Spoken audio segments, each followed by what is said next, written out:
you have this very shocking moment for Christians where they're like, what? How is that possible? Yeah. He was historically crucified in front of the eyes of all people. Yeah. What are you talking about, that he wasn't crucified? Yeah. I mean, it's a problem. It's a very big problem. There's a lot of witnesses. There's a lot of writings about it.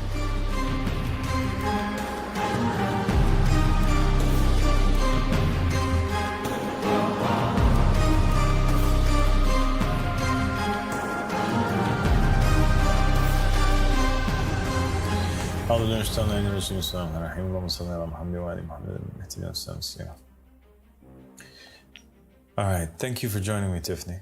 Thank you so much for having me here.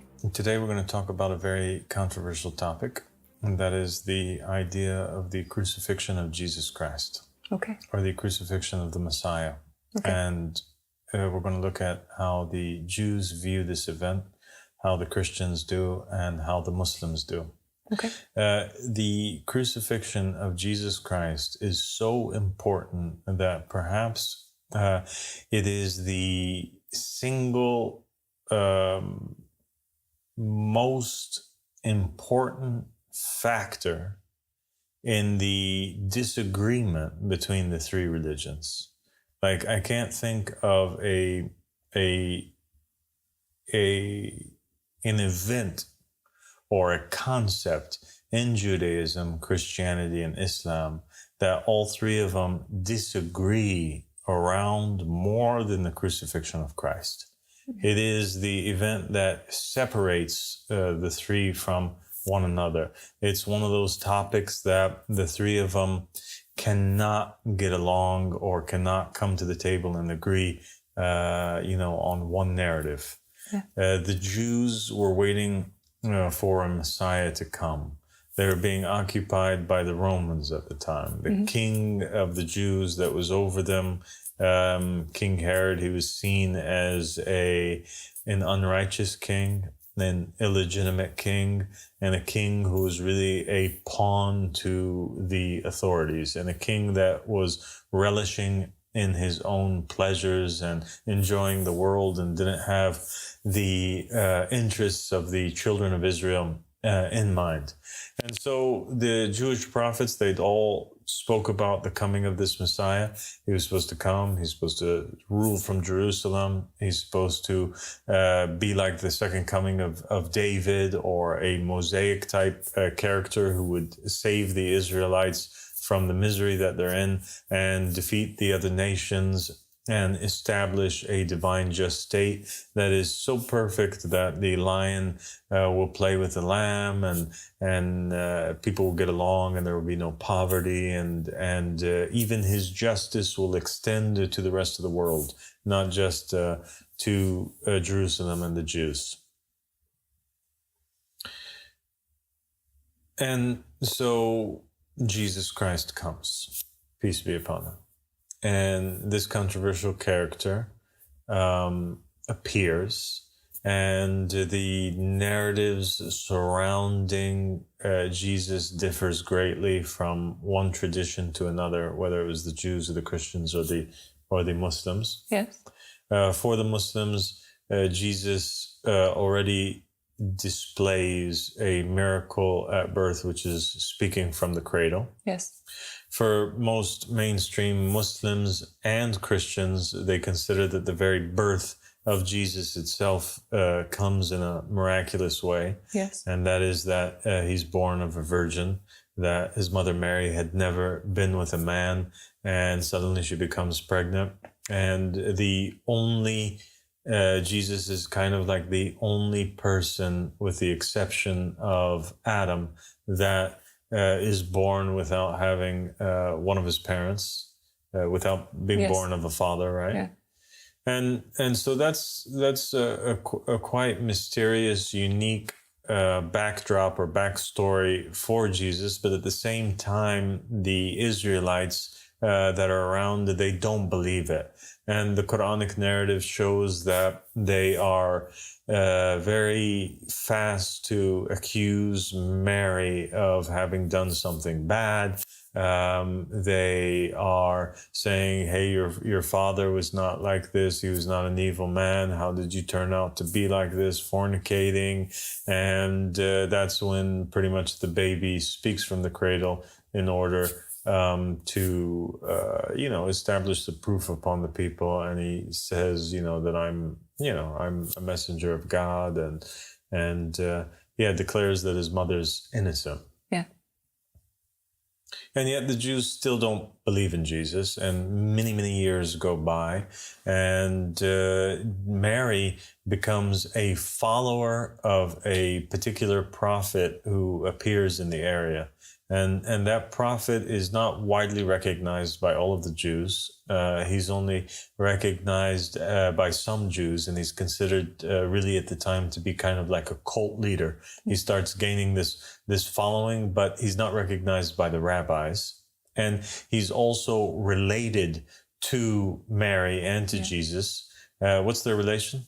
It's her cousin's son. Yeah, and of course we're speaking of John the Baptist. Yeah.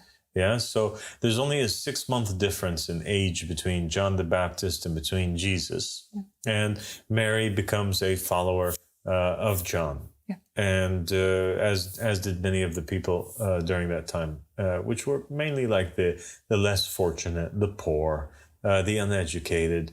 All of these people, they became followers of John. Yeah.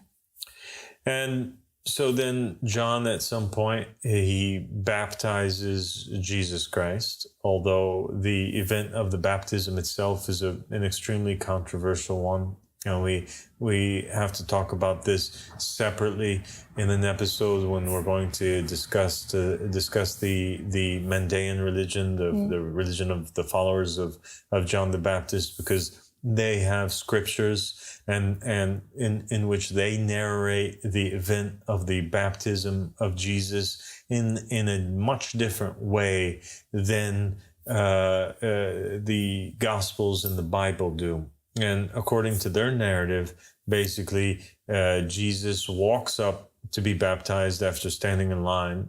And John the Baptist does not want to baptize him. He's refusing to baptize him at first, and he's basically calling him a false Messiah. So in their narrative, John looks at Jesus. He recognizes that this is the guy who's making false claims. He doesn't want to baptize him. And then the Holy Spirit or God informs John to go ahead and do so, that he has plans. And so John baptizes Jesus reluctantly, and Jesus ends up claiming to be the Messiah, and it's something that John and his followers oppose. But that's for a whole different story. And the reason why I mention it is because now this character, Jesus, and his appointment and his crucifixion becomes a central point that not only the Christians and the Jews and the Muslims disagree on, but also the Mandaeans, the followers of John the Baptist. Okay, very interesting. That's very interesting. And so the story continues, and Jesus is led immediately after the baptism. It says, the Gospels say, by the Holy Spirit into the wilderness, where he meets Satan, and he's tempted 3 times, all which he succeeds in passing these temptations. Yes. And his dawah goes on for 3 years. Yeah. Until he accomplishes and does such wondrous things. A whole variety of miracles take place. According to the Bible, he's curing the leper. Yeah. He's healing and making the blind see.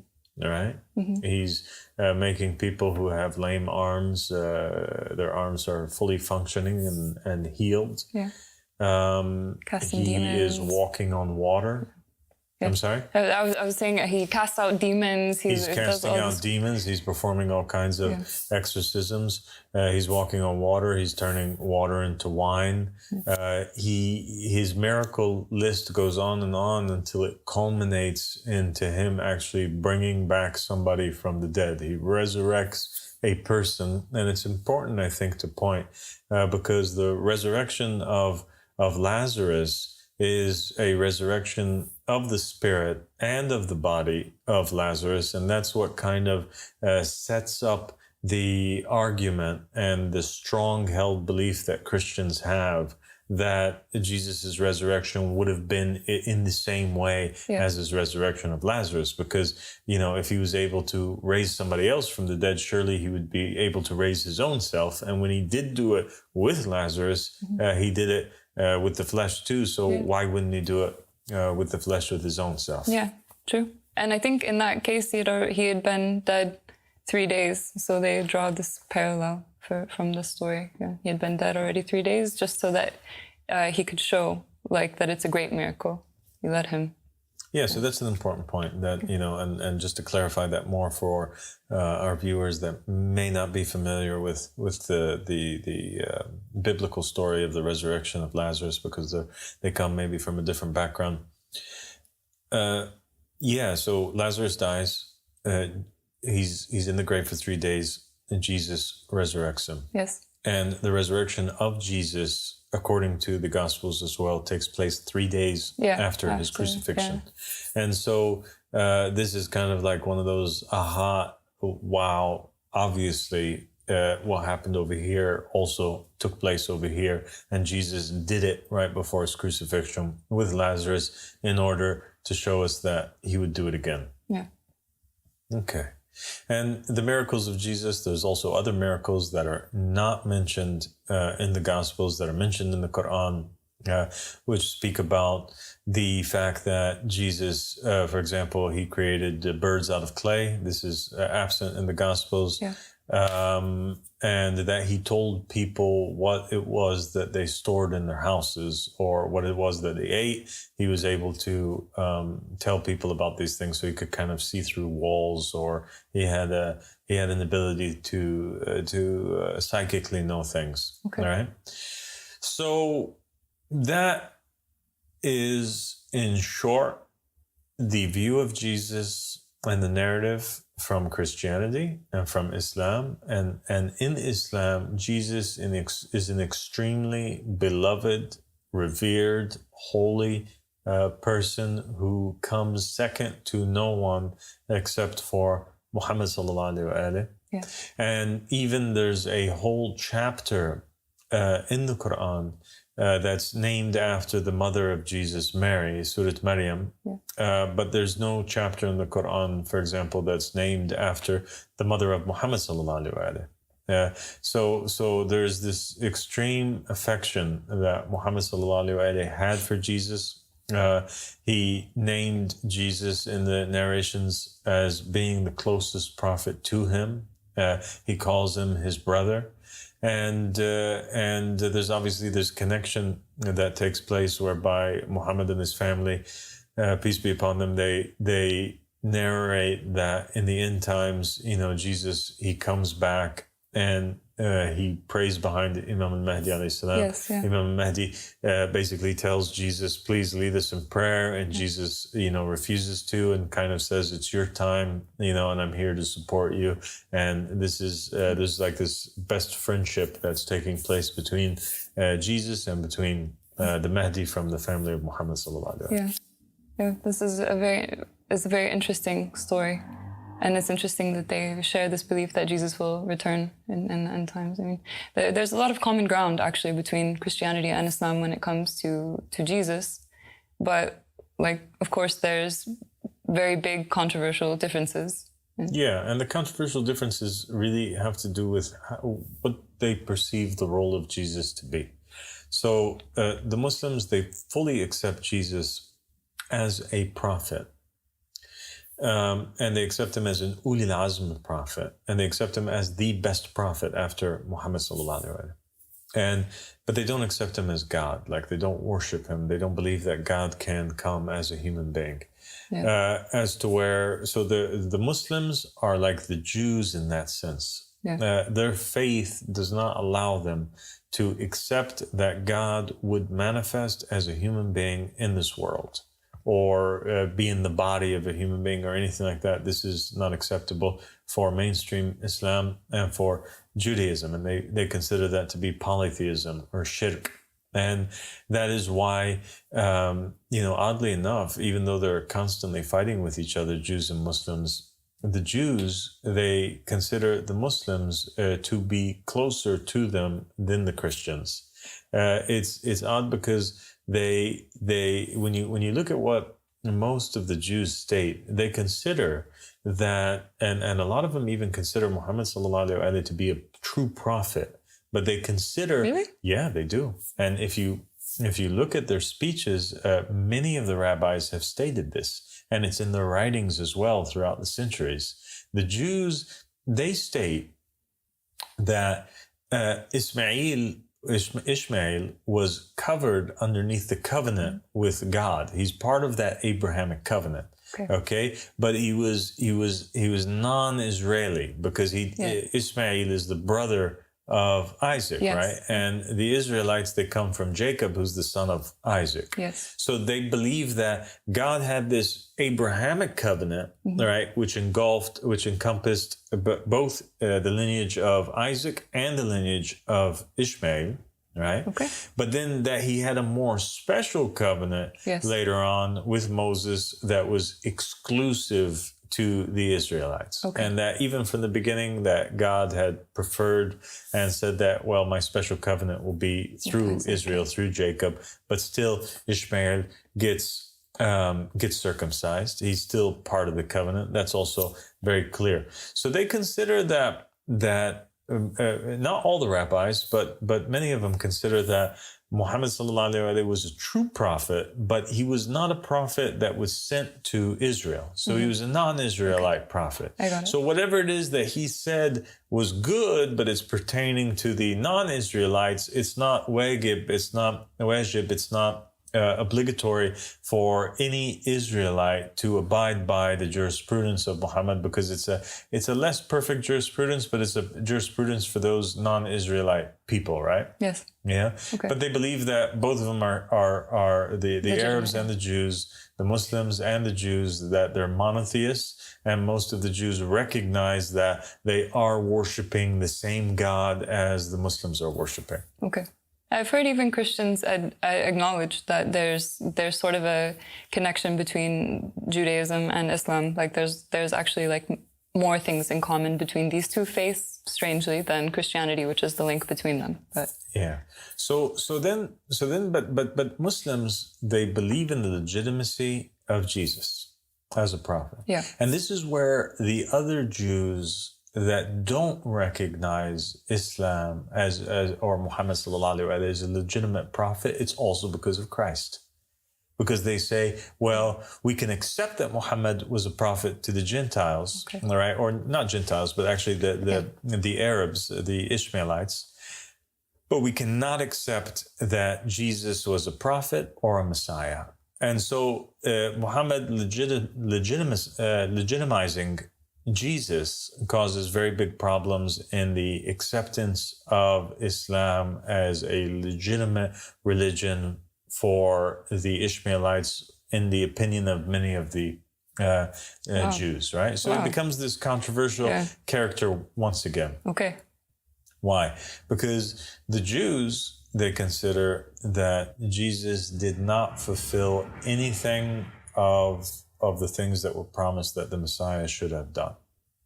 And they consider that his death in itself was a punishment for being a false claimant.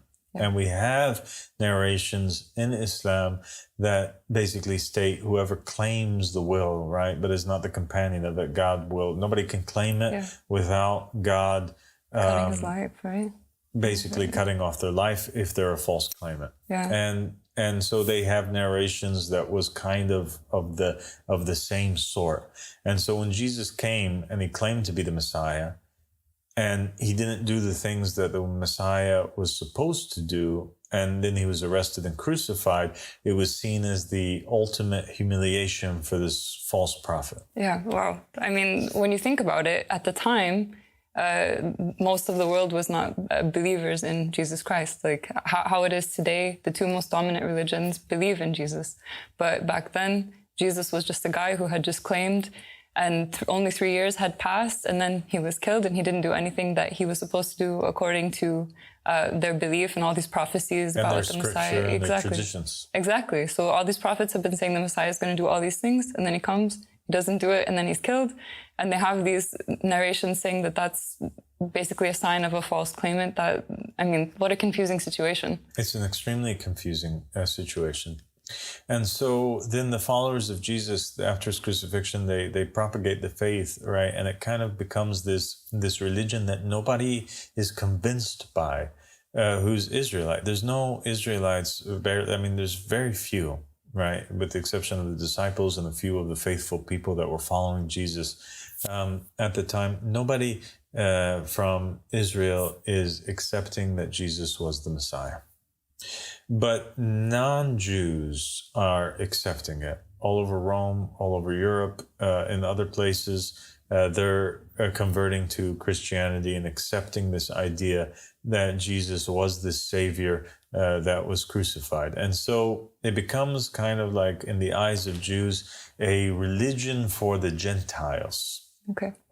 Yeah. Right? And the Jews considered that the Gentiles were outside of the Abrahamic covenant. Yeah. Unlike the Muslims, right? Mm-hmm. Unlike the children of Ishmael. Okay. And so that's why you have really the Jews are unable, because they consider it to be polytheism, this worship of Jesus. It's not allowed for them to pray inside of a church. And it's not allowed, but it is allowed for them to pray inside of a masjid or a mosque. Wow. Yeah. I didn't know that. You didn't know that? No. Yeah, there's you can actually you can find also many videos of this online where you'll see Jewish people praying in masjids, or they're talking about this thing. It is allowed, but it's not allowed over there because they're worshiping somebody other than God. And it's sad because you have Christianity, and the Christians, they're viewing themselves as people that have nothing to do with Islam, even though the Muslims share more in common with them than the Jews do, because of this idea of the acceptance of Jesus Christ. Yeah. But they see themselves as more of a sect of Judaism. They do, for sure. I mean, just a personal story. The Catholic church that I was going to as a child was right next to a synagogue. And the Easter Mass, the Mass on Easter Sunday, was actually held in the synagogue for some reason. It was like some sort of relationship what they had. But it's interesting that it wouldn't have been allowed that they go inside the church. It just shows that these two religions are viewing each other quite differently, because the Christians see the Jews as their relatives, but the Jews obviously don't reciprocate. Yeah, the Jews cannot accept that Jesus is anything. They don't accept him as God. They don't accept him as a prophet. They don't accept him as a Messiah. They don't accept him as even a good person. And they have many narrations and writings where Jews from after the time of Jesus had written about, obviously they condemned him in his own life to be killed. So that's how much the establishment of rabbis had hated him.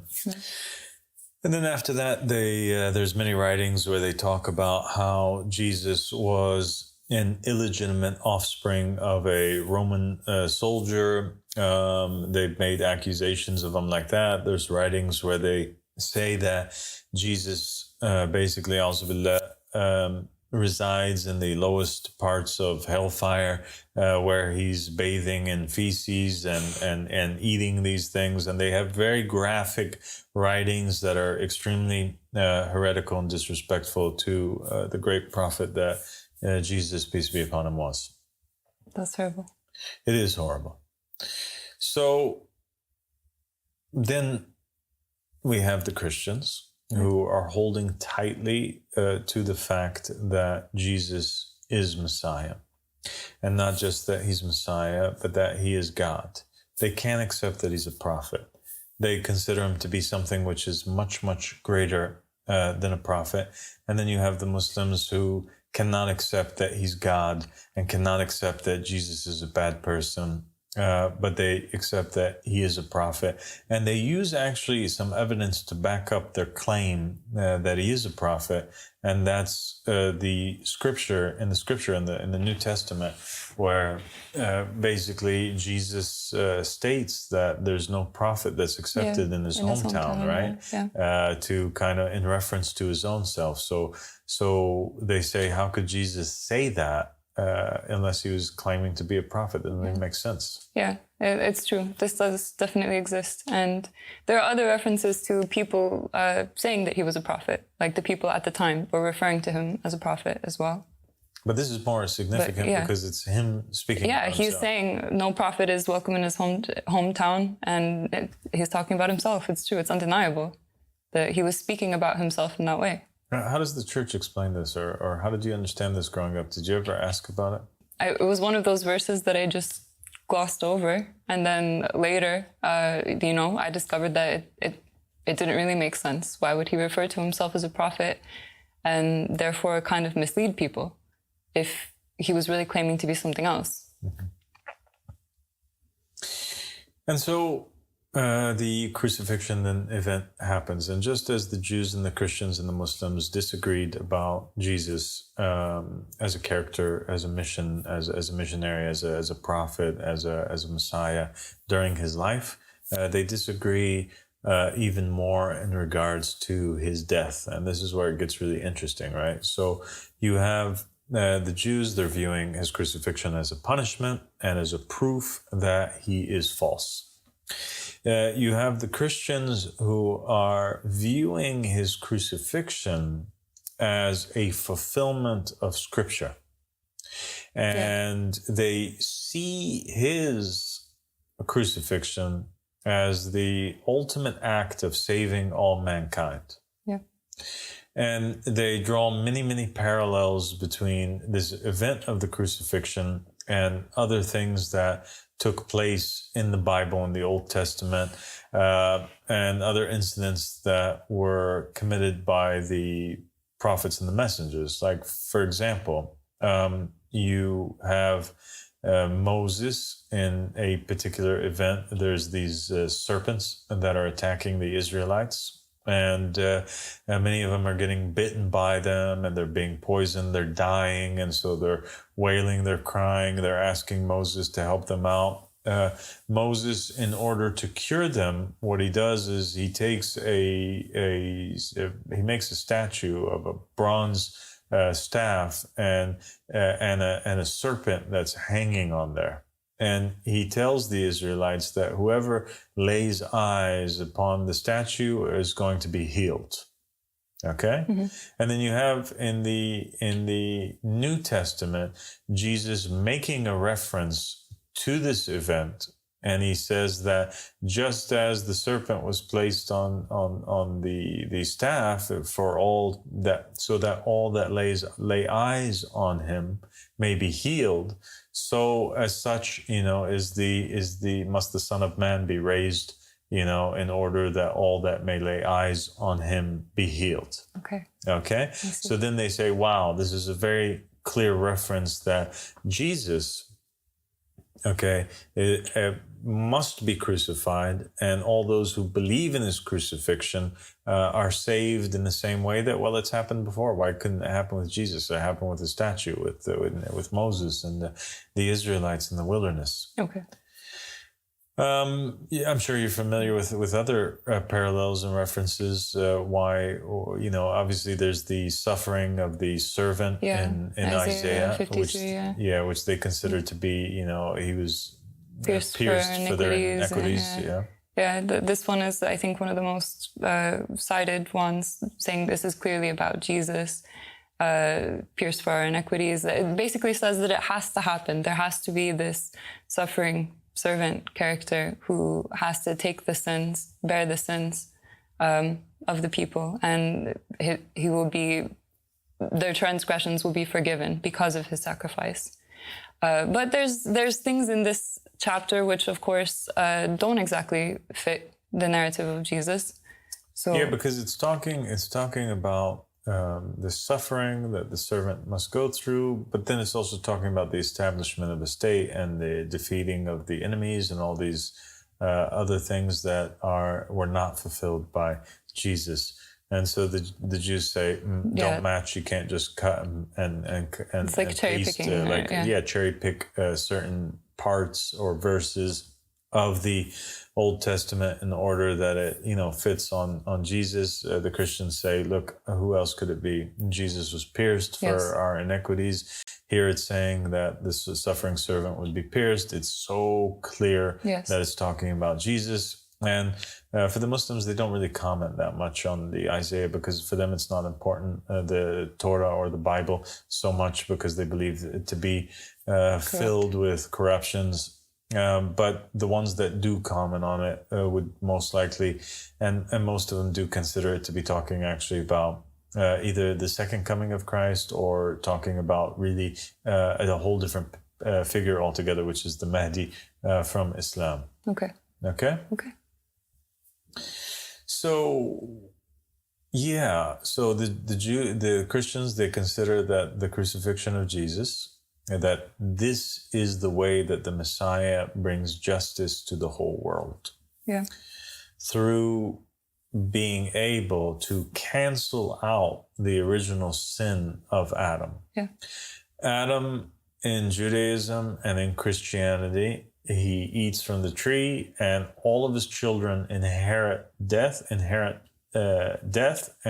this sin from him. Yeah. And Jesus comes to cancel that out, to give them the ability to enjoy life in the hereafter, everlasting life, right? Yeah. The only thing that they have to do is to accept this sacrifice of Jesus. And the idea of God accepting sacrifice in exchange for sin is this theme that you see all throughout the Old Testament, where over and over again God demands these sacrifices from the Israelites, whether it's cows or sheep or goats or oxen, in order to and even originally from Abel, right? In exchange for, purifying the people from their sins, or, that their du'as may be accepted. But the Jews say, but that's not really fair because one thing that the prophets were extremely opposed to was human sacrifice, and that's against the law. So what you guys are talking about here, it doesn't fit anyway, because Jesus, is a human sacrifice in that event. Yeah, I mean, it's a valid point. Obviously, the concept of atonement is very much a part of Judaism and sacrifice for the forgiveness of sins, but it's never human. And there are many stories where the human sacrifice was actually Baal. It was like it was not God that demanded such a thing. Except that the Christians will come back and say, oh, but what about Isaac and the binding of Isaac? There's a time where God had demanded from Abraham to offer his son. And, God loves us more than Abraham does. And this was kind of like a precursor. It was a way that God was showing us that, hey, look, you see what Abraham was going to do? I'm going to do this in the future with my son. Because God is obviously better than Abraham. Abraham, he didn't go through with it. It was changed at the last minute. God had mercy on him. Yeah. But God would do this for us. Okay. So it's like differing opinions, and it's been a debate that's ongoing between Christians and Jews for 2,000 years, and they haven't reached a solution or an agreement upon it.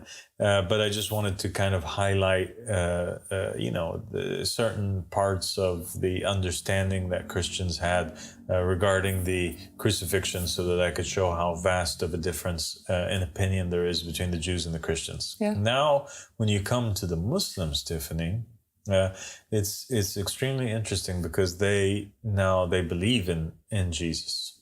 Yeah. And they accept him as a prophet. And the Messiah too. And the Messiah. And so they're on the same page, really, as the Christians, with the exception that the Christians consider him to be God and they don't. until we come to the event of the crucifixion, the Muslims don't believe that Jesus was crucified. Yeah. And this is where you have this very shocking moment for Christians where they're like, what? How is that possible? Yeah. He was historically crucified in front of the eyes of all people. Yeah. What are you talking about, that he wasn't crucified? Yeah. I mean, it's a problem. It's a very big problem. There's a lot of witnesses. There's a lot of writings about it. And there's no explanation as to how it was that he wasn't crucified, right? It's just this very mysterious statement that they just thought they did. It just appeared that they did. The verse in the Quran says, basically that the Jews state, verily we've killed Jesus, the son of Mary. So it's like the Jews are boasting in the Quran in this verse. Verily we killed Jesus, the son of Mary. As to say, like, how could he be the Messiah? Then we killed him. Yeah. And so the verse continues in the Quran in response to the Jews to tell them, but they haven't killed him, nor did they crucify him, but it was made to look so. Yeah. Okay? Yeah. And that's it. And that's it. There's no further explanation. Yeah, but the verse is mainly in defense of Jesus against the Jews. Yeah, that's actually it's important. It's as if the verse is saying to the Jews, like, hey, don't get too riled up, don't get too excited. You guys think that you killed him, but actually God saved him in the end. Now, you guys didn't have the authority to kill him. Well, I mean, that's like statement kind of gives me some goosebumps because it's amazing, like the defense of Jesus, like that they would come and attack and say, like, we killed Jesus, the Messiah, and then it's actually no, that you didn't do what you thought you did. But still, the mystery continues. I mean, how is it that it was made to appear that way, and people really saw it? And as we said, there's many eyewitness accounts, and people were there and they witnessed Jesus, who they knew, up on the cross. So then there's interesting theories on this, because the explanation is not given in the Quran. But when you look at what the scholars of Islam have said, or you draw upon the traditions of Muhammad and the family of Muhammad, you'll find that there's different explanations for what happened. One of the explanations now is that actually it was a punishment on Judas Iscariot. So the explanation is that Judas betrays Jesus, sells him out to the Jews and to the Romans. Mm-hmm. And the punishment for that is that basically after the kiss, or at some point, the switch happens.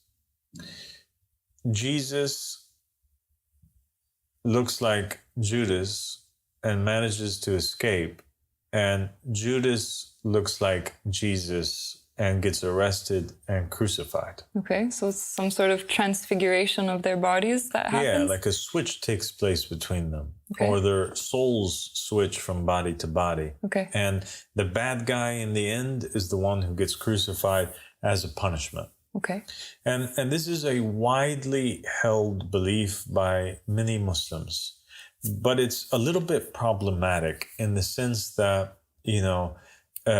Jesus, after being betrayed all the way until the very end of the moment where the moments of the crucifixion itself, where he passes, he goes as a lamb. Like, he's very obedient. There's no fighting. There's no record of him denying and saying, guys, I'm not Jesus, help, I'm actually Judas, what are you doing? You got the wrong person, or something like this that you would expect. You would imagine that would happen, to take place. But actually you find that he's speaking very wisely, and he's saying things that it's impossible for it to be Judas, really, that's he speaks like Jesus. I mean, even at the very moment, at the very final moment where he says, into your hands I release my spirit. This could not have been words that were spoken by Judas Iscariot. And you also have in the Gospels the narration, basically the narration that states that Judas hung himself. Yes. right? That's how his life ended. So would it make sense that it would be Jesus actually as Judas who did that? Of course not. Yeah. So that's a widely held theory, but it's basically popular because the Muslims, for the most part, are ignorant of the New Testament and they don't read it at all. They consider it to be almost haram to read it because it's full of corruptions.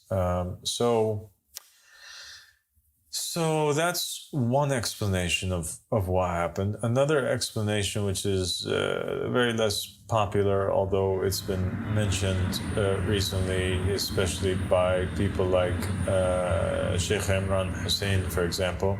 He stated that recently that the event took place in the sense that the soul of Jesus basically was taken out of his body before the crucifixion. Mm-hmm. Jesus is crucified. After the crucifixion, Jesus' soul goes back into his body. Okay. Do you understand? Yes, okay, I understand. So then for Imran Hussein and for people who believe in this theory, it makes sense because then the other events that take place in the Bible, such as Jesus coming back to his disciples and showing off his crucifixion marks, it makes sense because Jesus is his soul is back in his body. Yeah. Okay. And the only difference is that during that hour of suffering, Jesus' soul was not in the body. Okay. Okay. It's an interesting theory. It is an interesting theory, but it also is problematic because then it's like, well, when did the soul come out of the body? Because according to the Gospels, even at the very last moment, he's still speaking. He's telling the disciples, to behold his mother and woman, behold your son. And he's saying, forgive them. They do not know what they do. Yes. And into your hands I command my spirit. Yeah. And so how would it, when then would the soul have come out? Would it have come out in the very end of the suffering? Well, that's when the Christians believed that the soul came out anyway. Yeah. And that was called his death, right? Yeah. So that's basically the same thing, isn't it? It's the same thing, right? Except that he's saying nobody didn't die. But that's kind of what the Christians are saying. They're saying he came back to life as well. He did die, but it wasn't real death because Jesus came back from death. Okay. He conquered death, right? So that's interesting theory coming from a Muslim, that they kind of basically came up with a theory that was exactly like the Christian version of events, but they're not thinking of it in that way. But this idea of the soul having that ability to leave and to go back in is, it's related to what we were talking about previously with the transmigration of the soul. So it's an interesting line of thought, but obviously it's not the full explanation because it doesn't quite fit. It's not the full explanation. And then there was the last explanation, which we spoke about in The Goal of the Wise. And it is the idea that the crucifixion took place in the following manner. And that is that Jesus, if he is a prophet, or he is the Messiah, at some point he falls on his knees and he's calling upon God and he's asking God, please remove this cup from me. Yeah. And we know that Jesus, every time before that he ever asked for something from God, it was accepted. Yeah. When he asked God to stop the storms, when he asked God to turn water into wine, when he asked God to raise Lazarus, every time God accepted the prayers and the requests of Jesus Christ. Yes, he did. Not one time does he ever refuse to do what Jesus asks him to do. And so why then would God forsake Jesus or not accept his prayers at this very important moment where his beloved prophet, beloved messenger, beloved Jesus, beloved Messiah, is afraid, not wanting this to take place, and is calling upon his Father to save him, well, Muslims would say, of course God accepted his prayer. It is the only logical thing that happened. And you have verses in the Bible where Jesus states very clearly that whoever wants to follow me has to carry their cross on their back, right? Yes. And so Jesus makes it kind of this requirement. And in the Islamic narrations, you have a certain narration whereby Jesus is with his disciples at the Last Supper. And Jesus is telling them that this horrible thing is going to take place where he's going to be crucified. And then he asks his companions, which of you would be willing to bear the cross in my place and receive the same rank as me? And so now a picture begins to emerge between him saying, whoever wants to follow me has to, carry their cross. Yeah. And him asking God to remove the cup from him. Yeah. And him sitting at the Last Supper and offering a chance to the disciples that one of them ransom themselves, sacrifice themselves for Jesus Christ. Yeah. I mean, these are all fitting together. It's true. It's true. I mean, what happens where he prays at the Garden of Gethsemane is this outlier in the whole story, because he's asking for it to be removed from him, and then it's not referenced again in the rest of the story. But if you have these narrations where he's actually talking about who would be the one who would switch with me, who would take my place and then be at my rank, then that certainly fits with this narrative that's in the Gospels that he was praying for. The picture only becomes clear when you start putting all of it together. Yeah. So what happens? So he's praying. Yeah. Before he's praying, obviously he'd sat at the Last Supper. So the Last Supper is before the prayer. Yeah. So the fact that he's still praying that it be removed means that nobody accepted his offer at the Last Supper.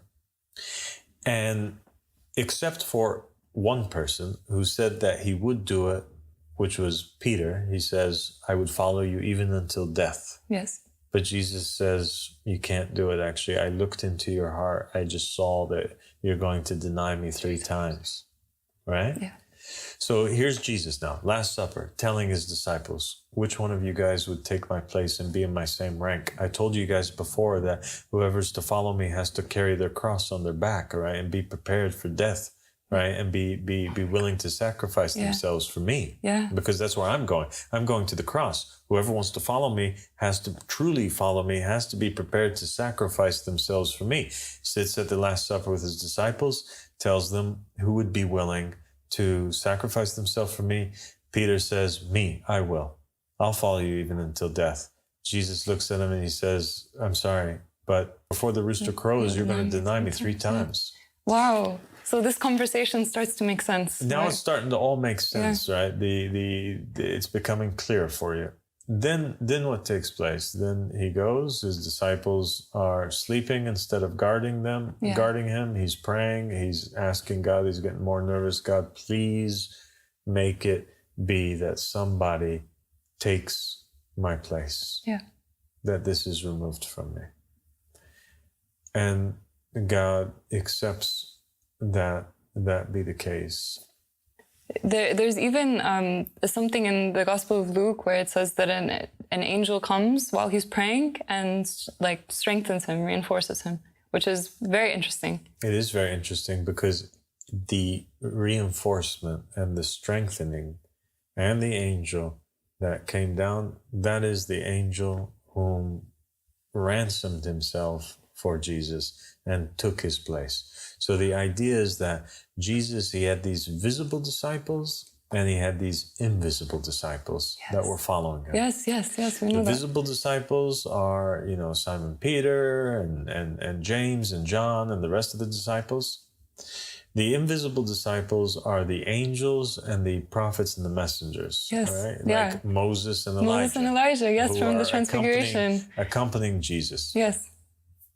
And so the idea is that none of the ones from the living world, from the visible disciples or the disciples in the apparent, were willing to and were strong enough to sacrifice themselves for Jesus. But who ends up sacrificing himself for Jesus ends up being one of the angels and one of his disciples from the prophets and the messengers, because Jesus had told his companions on many occasions that the prophets and messengers that lived before you, they had wished to see this day, meaning his presence, and wished to hear the things that you guys are hearing. So their souls naturally were accompanying Jesus, and this is already proven in the New Testament, as we stated. Yeah.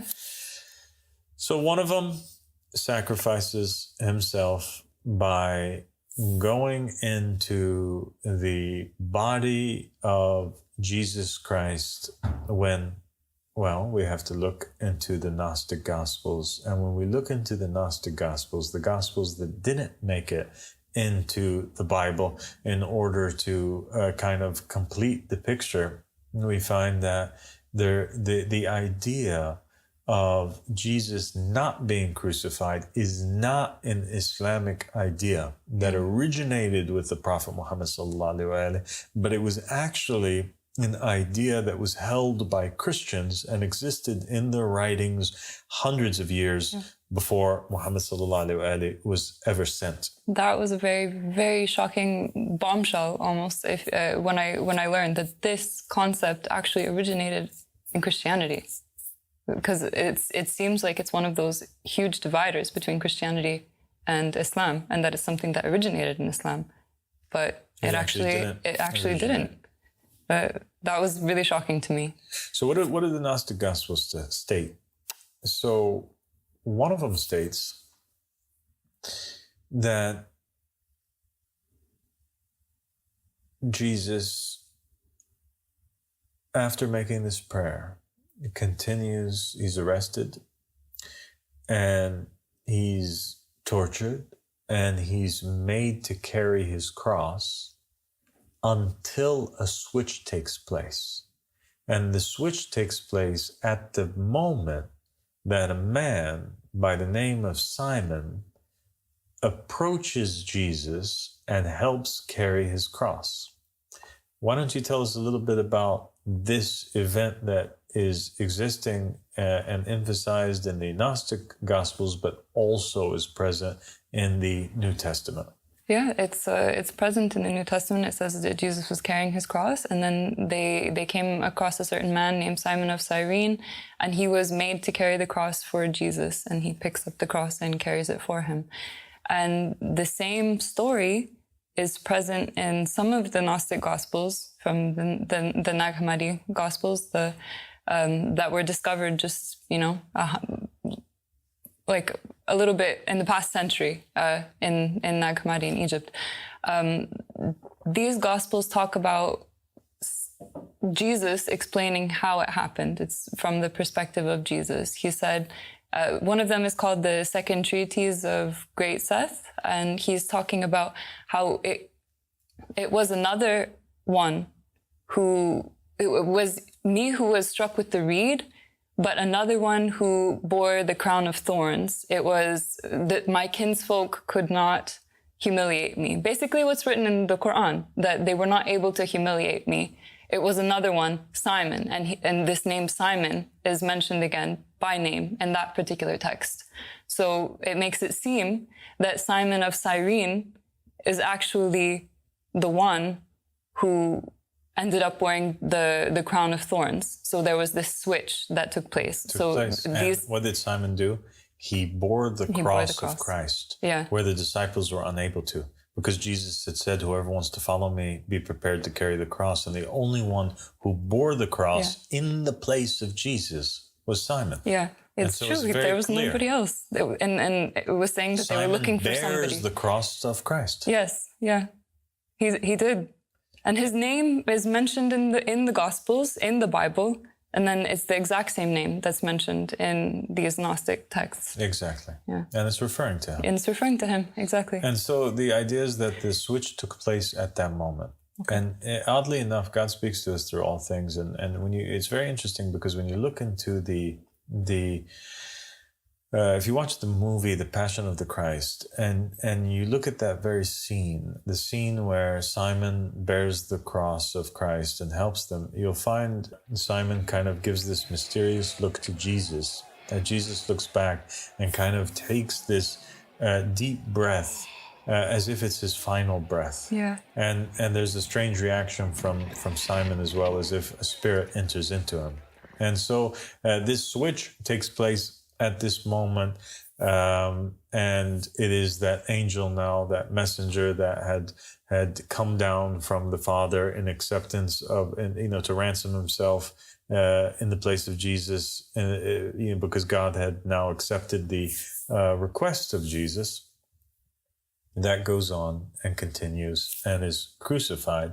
And there's several other Gnostic scriptures that mention that Jesus looked forward, he watched as it happened, and he continued to shift, transmigrate from body to body to body. And he even says in one of the scriptures that any body that he would find, there was already a soul inhabiting it inside, he would push it out. That's so interesting. So he would basically like kill them and use their body in order to transfer from one person to another, until he eventually goes into the body of the gardener and meets Mary 3 days later and meets the rest of the disciples. And then the story continues, which we have in the Gospels. So, without this explanation, so much of what happens in the crucifixion, leading up to the crucifixion, in the crucifixion, and after, just doesn't make sense. But when you have this explanation, that this is what happened, then it all makes sense. It all makes sense, because now the Quran is truthful and Jesus didn't suffer, and Jesus's prayers were accepted by God as he prayed in the New Testament. And so that also is true. And it makes sense now because there is a righteous soul that is in the body of Jesus in those final hours, who's speaking these words. And it makes sense now that he's looking at Mary, and instead of calling Mary his mother, he calls her woman. Yeah. All right, which is also one of those odd things. Why did Jesus change his tone with Mary at that final hour?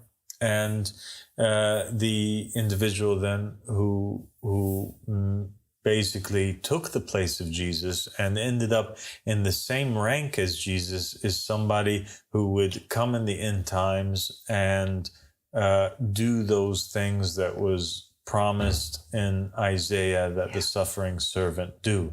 And that righteous servant, or that suffering servant, is the same righteous servant that met Moses and taught him the lesson in Surah Al-Kahf by the command of God. And he is also the Qa'im, or the riser from the family of Muhammad.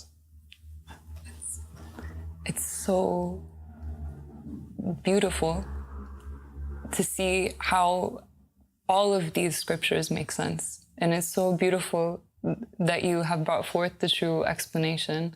You know, Isaiah 53, it's one of those scriptures that you just mentioned it, this term, righteous servant. It does pop up again. And you just explained that it is the righteous servant, that he was the one who bore the iniquities, that this concept, the Christian concept of what happened is not incorrect. They did see Jesus's body. It is true that Jesus's body was on the cross, and that there was this sacrifice, and it did take place, and it was the righteous soul that chose to sacrifice on behalf of the believers for the forgiveness of their sins. All of this is true. It's just not how we were taught. And it also makes sense now why, just as this soul came in the time of Jesus to help him in his time of need, why Jesus would come back in the time of the Mahdi in order to help him in his time of need. Oh my gosh. Yes. That does make sense because there's this connection between them. There is. They're tied, they're linked. And there's a verse from one of the du'as of the Ahlul Bayt alayhim salam where they're making dua that God make the look-alike of Jesus come from the progeny or the descendants of Ali ibn Abi Talib and the descendants of Muhammad and his family. Because this dua in itself, why is it significant? Because it proves that Jesus was ransomed by a righteous soul, or else Muhammad and his family wouldn't have made dua that God make him return as one of their descendants. Anyway, thank you so much, Tiffany, for this conversation. I hope it wasn't too long for our viewers, and God bless you, and thank you for everything. Thank you so much. I really appreciate it, and I learned so much today. Thank you. I can't wait to continue learning. Wow. There are no words to describe the beauty of what we have learned today.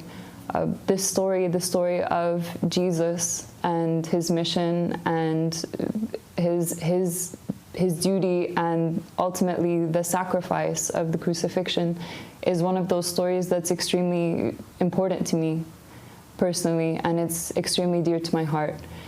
And the more I read these scriptures and I read them in light of what I have learned from Abu Sadiq, from his peace, I find more and more evidence that this is the truth. And it's just so beautiful to see how the three Abrahamic religions are actually part of the same story. They're really saying the same thing. One chapter in the Bible that's extremely dear to my heart and is extremely beautiful to me is Isaiah 53, which we mentioned in the episode. And if you look at Isaiah 53 in light of what we know, you will only find more evidence that this is the truth. It's one of those chapters that's very controversial, and the Christians think it means something and the Jews think it means something. But when you look at it and you read it, you find that the truth is actually what the Qaim of the family of Muhammad has taught. And one beautiful aspect of Isaiah 53 is where God says, because of the sacrifice of the righteous servant, I will give him a place among the great. And that's so amazing, because that is exactly what is said in the hadith about the one who volunteered. Jesus was saying, who will join me at my rank, who will sacrifice for me and join me at my rank? And the one who volunteered is the righteous servant, and he is the one who was given that rank and who joined Jesus at that rank and was given a place among the great for his sacrifice. And just thinking about this story of God's love for humanity and the love of the prophets and the messengers for humanity is just so beautiful. I hope that you learned as much from today's episode as I did, and that you will continue on this journey learning with us. I'll see you next time.